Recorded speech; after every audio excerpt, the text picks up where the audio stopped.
Fakta terungkap, di luar dugaan. Ternyata ini alasan mengejutkan kenapa banding Cas Martin Paes Lelet dibongkar langsung oleh Erick Thohir. Dipilih kembali jadi kandidat pelatih Korsel.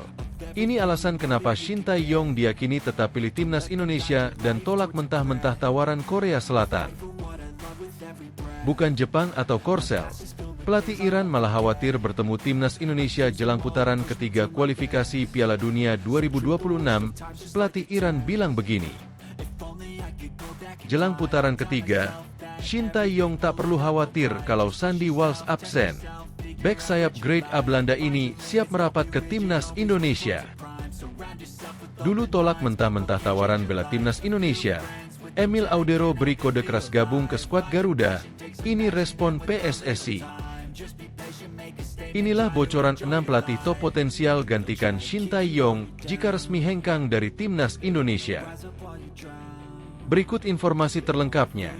Tapi sebelum itu jangan lupa subscribe agar kalian tidak ketinggalan informasi seputar timnas Indonesia setiap harinya. Terima kasih.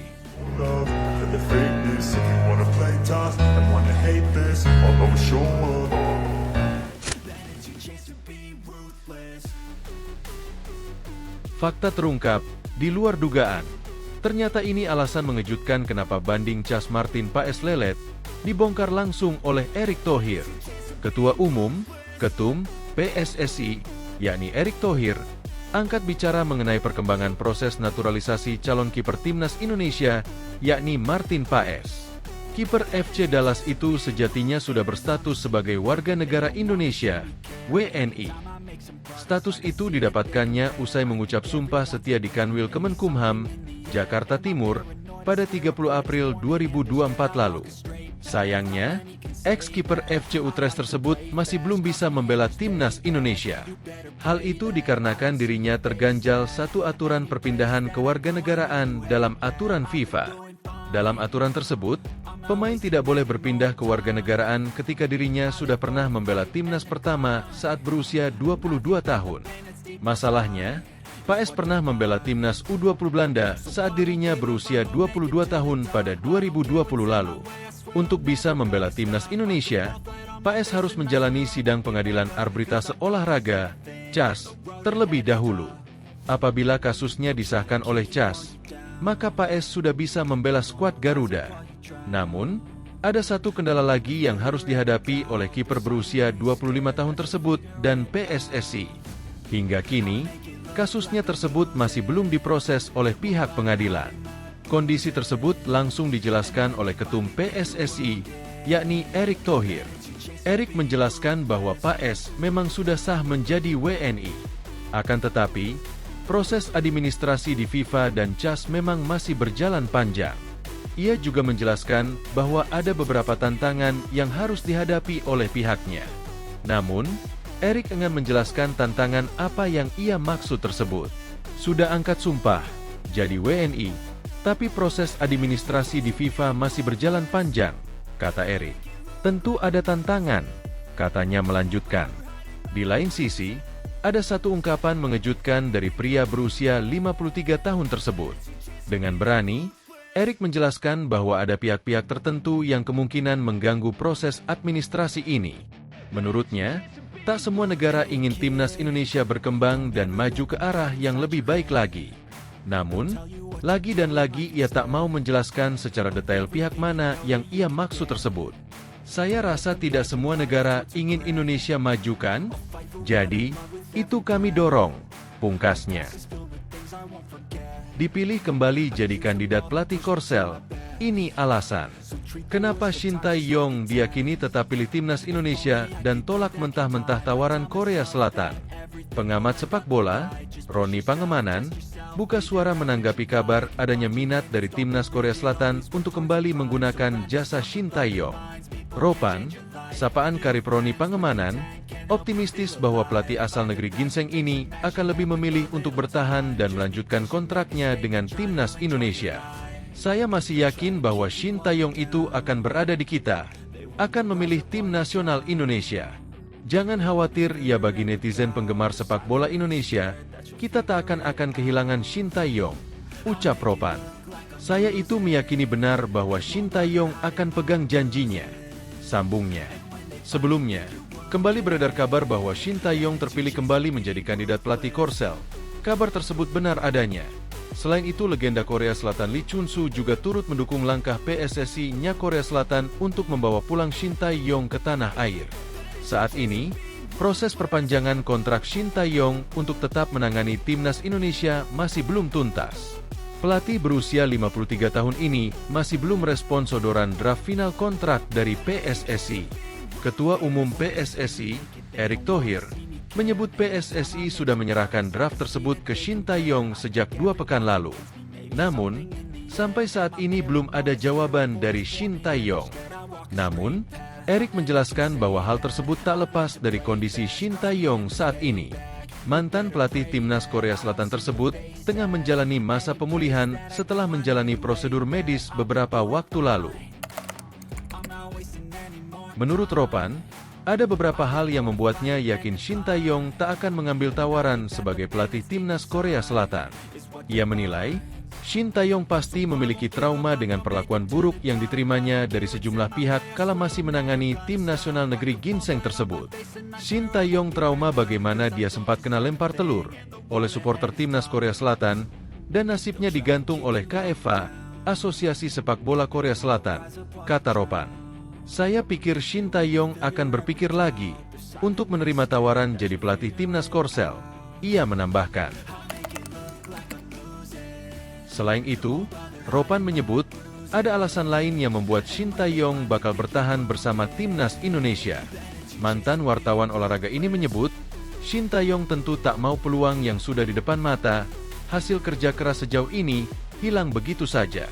Apalagi, saat ini, timnas Indonesia sudah di putaran ketiga kualifikasi Piala Dunia 2026, tutur Ropan.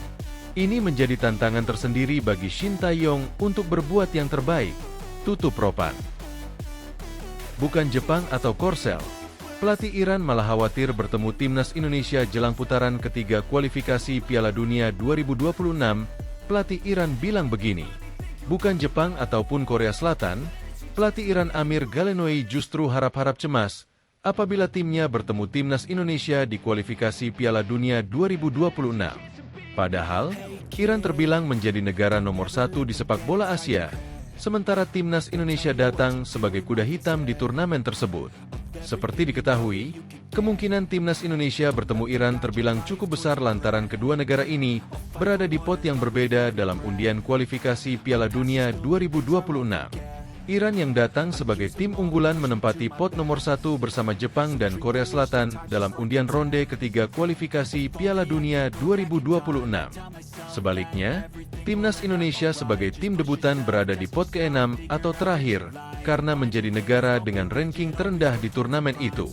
Situasi inilah yang sangat memungkinkan apabila nantinya timnas Indonesia berada di grup yang sama dengan Iran di ronde ketiga kualifikasi Piala Dunia 2026. Rekor ketika berhadapan dengan wakil Timur Tengah masih belum terlalu baik bagi timnas Indonesia.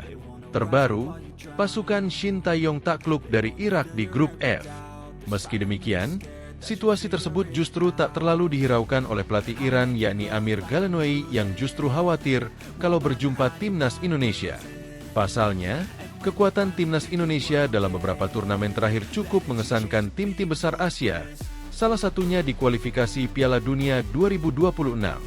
Bagaimana tidak, timnas Indonesia menjadi wakil satu-satunya dari Asia Tenggara yang mampu menembus ronde ketiga kualifikasi Piala Dunia 2026. Menanggapi peluang bertemu timnas Indonesia, Amir Galenoei selaku pelatih Iran mengungkapkan kalau mereka akan menurunkan kekuatan penuh di laga nanti.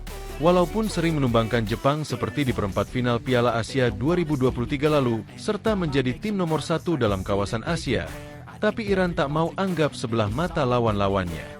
Kami akan menerapkan taktik dan komposisi yang terbaik andai ada kesempatan melawan timnas Indonesia di kualifikasi Piala Dunia 2026, kata Galenoei. Kami juga akan menguji 1 atau 2 pemain muda yang sudah memperlihatkan performa menjanjikan, tambahnya. Amir Galenoei menambahkan kalau Iran masih mempunyai sedikit masalah yang harus dibenahi meskipun sejauh ini terbilang cukup siap menuju ronde ketiga kualifikasi Piala Dunia 2026. Secara teknik, kami, timnas Iran, sudah cukup baik dan siap, tapi kami masih mempunyai sedikit masalah, ujar Galenoy. Kami menciptakan banyak peluang, tapi kami seringkali tidak bisa memanfaatkannya secara efektif, jelasnya. Kami harus mengatasi masalah ini dengan melihat rekaman pertandingan dan latihan untuk memecahkan persoalan ini, tandasnya. Kekhawatiran Amir Galenoy itu juga bukan tanpa sebab. Pasalnya, tim-tim lainnya justru berlomba-lomba ingin mengalahkan Iran yang notabene negara terbaik di kawasan Asia. Maka dari itu, Amir Galenoy kembali mengatakan kalau negara lain pasti sudah memikirkan bagaimana cara untuk menyingkirkan Iran. Sejumlah tim Asia mungkin tidak membiarkan kami mempunyai banyak peluang, terutama di kompetisi dengan level tinggi seperti ini, tutupnya. Jelang putaran ketiga, Shin Tae-yong tak perlu khawatir kalau Sandy Walsh absen. Bek sayap grade A Belanda ini siap merapat ke timnas Indonesia. Satu lagi pemain keturunan Belanda menyatakan ketertarikannya membela timnas Indonesia, kali ini datang dari posisi sayap kanan. Apabila pemain ini ditawari program naturalisasi, maka dia bisa menjadi pelapis sepadan Sandy Walsh dan Asnawi Mangkualam di sayap kanan timnas Indonesia. Seperti diketahui, Shin Tae-yong seakan belum puas terhadap komposisi skuad timnas Indonesia yang saat ini dia turunkan dalam beberapa turnamen. Padahal, para pemain tersebut dirasa memiliki kontribusi besar hingga memberikan prestasi yang sebelumnya sulit untuk digapai timnas Indonesia. Terbaru, timnas Indonesia untuk kali pertama bisa melaju ke ronde 3 kualifikasi Piala Dunia 2026 bahkan menjadi wakil Asia Tenggara satu-satunya. Meski demikian, untuk bisa bersaing dengan tim papan atas Asia di ronde ketiga kualifikasi Piala Dunia 2026, Shin Tae-yong merasa perlu menambah pemain keturunan lagi di timnya. Apalagi, sektor sayap kanan timnas Indonesia saat ini terbilang belum terlalu kuat lantaran Sandy Walsh dan Asnawi Mangkualam kerap mengalami inkonsistensi permainan. Maka dari itu, Shin Tae-yong menyiasati kekurangan tersebut dengan menempatkan pemain lain yang bukan pada posisinya sebagai bek kanan. Di tengah krisis pemain sayap, tiba-tiba saja ada salah satu wonderkid asal Belanda yang secara terbuka siap menerima tawaran bergabung ke timnas Indonesia.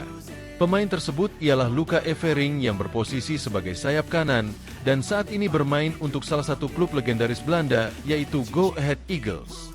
Meski baru memasuki usia 22 tahun, namun pengalaman Luca Evering di kompetisi Eropa patut diperhitungkan dan ia juga berasal dari Akademi Sepak Bola Klub Belanda, FC Twente.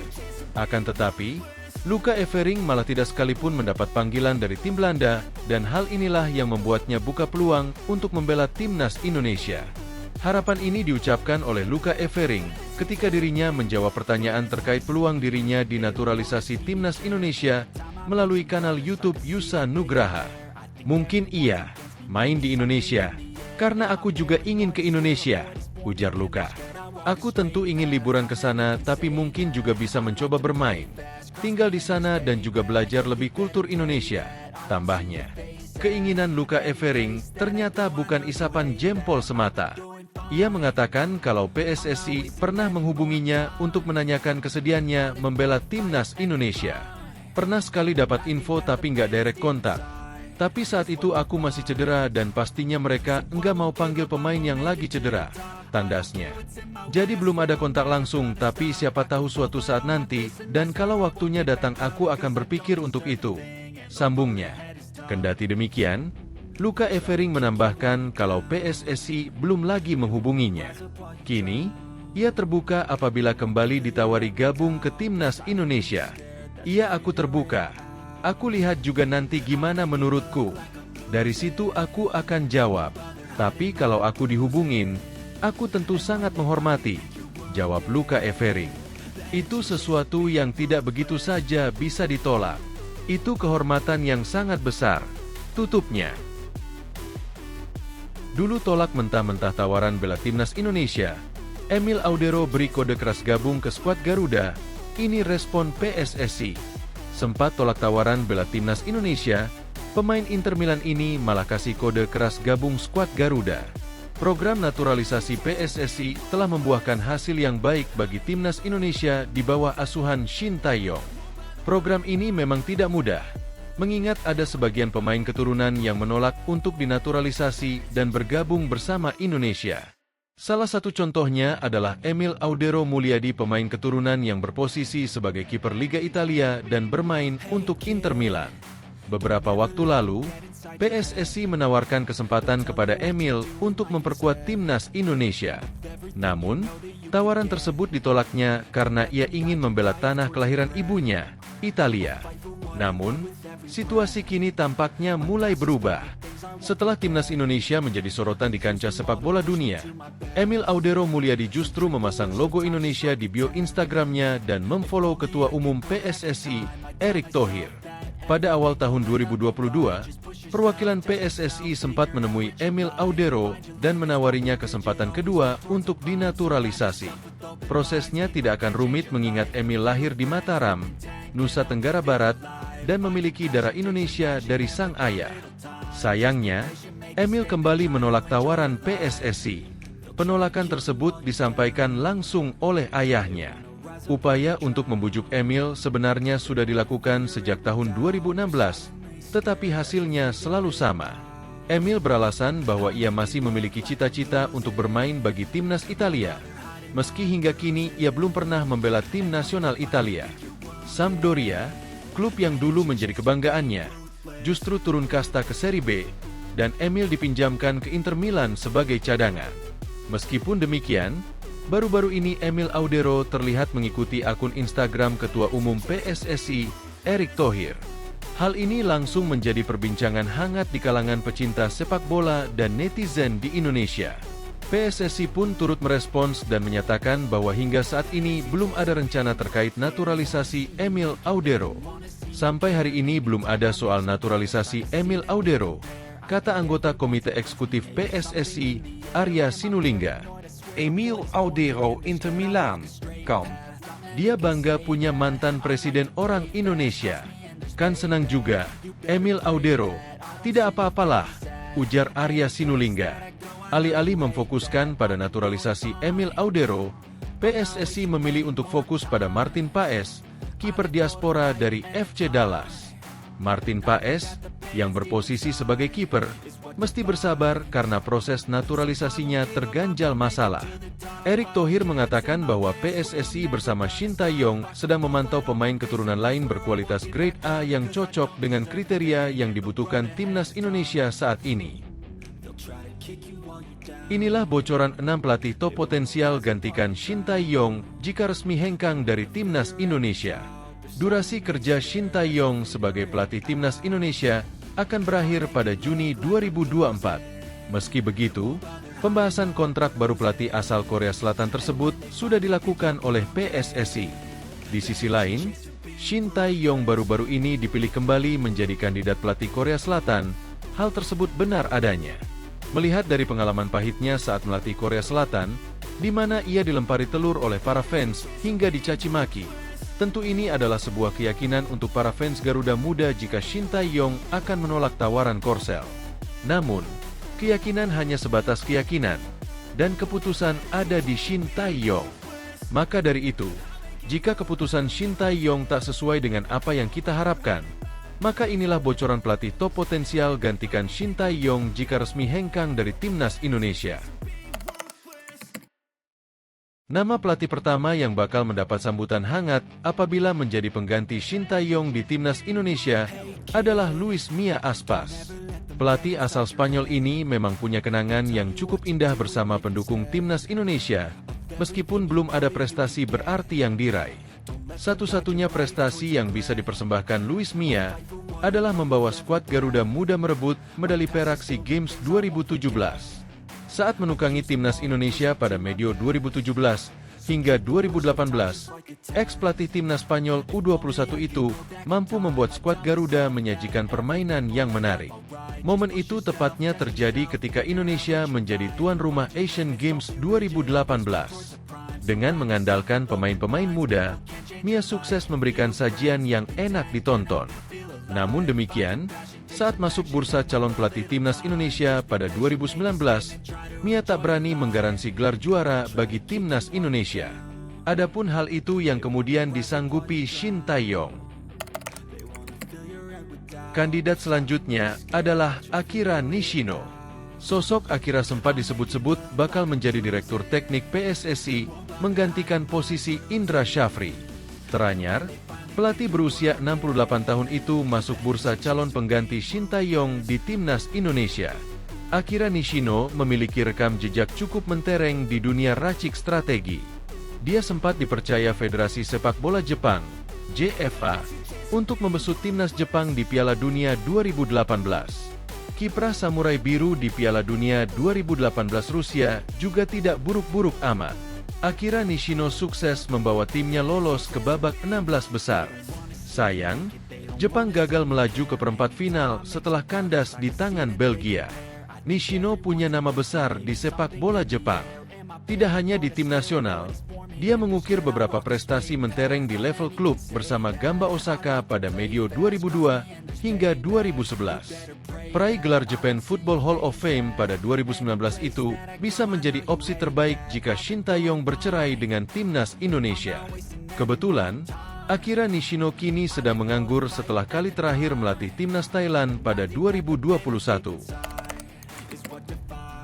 Van Bronckhorst merupakan mantan bek Timnas Belanda. Setelah memutuskan pensiun pada akhir musim 2009-2010, Giovanni van Bronckhorst menjalani karir di dunia kepelatihan. Tim pertama yang diasuh ex-pemain Barcelona tersebut adalah Feyenoord pada 18 Mei 2015 hingga 19 Mei 2019. Setelah itu, dia menjabat sebagai pelatih Guangzhou R&F, Januari 2020-Desember 2020, dan Rangers, 18 November 2021 – 21 November 2022. Giovanni van Bronckhorst pun bisa menjadi opsi ideal untuk mengasuh Timnas Indonesia. Selain memiliki darah Indonesia, tepatnya Maluku, dia juga bisa berkomunikasi dengan pemain naturalisasi Garuda yang kebanyakan berasal dari Belanda. Kans PSSI merayu van Bronckhorst agar mau melatih Timnas Indonesia cukup terbuka. Sebab, sang pelatih saat ini berstatus tanpa klub setelah dipecat Rangers. Pelatih asal Korea Selatan ini dikenal karena kesuksesannya bersama Timnas Vietnam. Meskipun belum pernah melatih di Indonesia, pemahamannya tentang sepak bola Asia Tenggara membuatnya menjadi pilihan yang layak. Park Hang-seo telah membawa Timnas Vietnam meraih berbagai prestasi, termasuk Piala AFF 2018 dan medali emas SEA Games 2019. Kemampuannya dalam memotivasi dan mengembangkan pemain muda dapat memberikan dampak positif bagi Timnas Indonesia. Pelatih Brasil ini menjadi kunci sukses Thailand meraih Piala AFF 2020 dan 2022. Meski dicopot dari jabatan pelatih kepala setelah hasil kurang memuaskan di kualifikasi Piala Dunia 2026, Paul King tetap menjadi opsi yang menarik. Dengan gaya permainan menyerang yang diterapkannya, Paul King dapat memberikan warna baru dalam strategi Timnas Indonesia. Selain itu, pengalamannya di sepak bola Asia Tenggara bisa menjadi nilai tambah dalam memahami karakteristik lawan di region ini. Pelatih berusia 63 tahun ini memiliki reputasi gemilang dengan membawa Jerman menjadi juara Piala Dunia 2014. Dengan pengalaman yang luas, Löw dapat menjadi pilihan yang menarik bagi Timnas Indonesia. Gaya kepemimpinannya yang tenang dan strategis dapat membantu mengembangkan potensi pemain Indonesia. Meski belum pernah melatih di Asia, pengalaman internasionalnya dapat memberikan perspektif baru dalam pendekatan taktik dan manajemen tim. Kehadiran pelatih-pelatih tersebut tentu akan memberikan harapan baru bagi sepak bola Indonesia. Namun, PSSI perlu mempertimbangkan berbagai aspek sebelum mengambil keputusan. Faktor adaptasi dengan kultur sepak bola Indonesia, kemampuan berkomunikasi dengan pemain, serta visi dan misi yang sejalan dengan PSSI harus menjadi pertimbangan utama. Jika Shin Tae-yong memilih untuk menerima tawaran dari Korea Selatan, langkah selanjutnya adalah mencari pengganti yang mampu melanjutkan program pengembangan yang telah dirintis oleh pelatih asal Korea Selatan tersebut. Dalam memilih pelatih baru, PSSI harus memastikan bahwa pelatih tersebut memiliki visi yang jelas dan strategi yang dapat membawa Timnas Indonesia meraih prestasi lebih tinggi. Pada akhirnya, siapapun yang akan menjadi pelatih Timnas Indonesia selanjutnya, dukungan penuh dari seluruh elemen sepak bola nasional sangat diperlukan. Kesuksesan timnas Indonesia tidak hanya bergantung pada satu individu saja, tetapi merupakan hasil kerja keras dan kolaborasi dari semua pihak. Dengan semangat kebersamaan dan komitmen yang kuat, kita dapat membawa sepak bola Indonesia menuju masa depan yang lebih cerah. Mari kita tunggu bersama perkembangan selanjutnya dan tetap mendukung timnas Indonesia di setiap langkahnya. Siapapun pelatih yang terpilih, kita berharap dia dapat membawa timnas Indonesia meraih prestasi yang membanggakan dan mengharumkan nama bangsa di kancah internasional.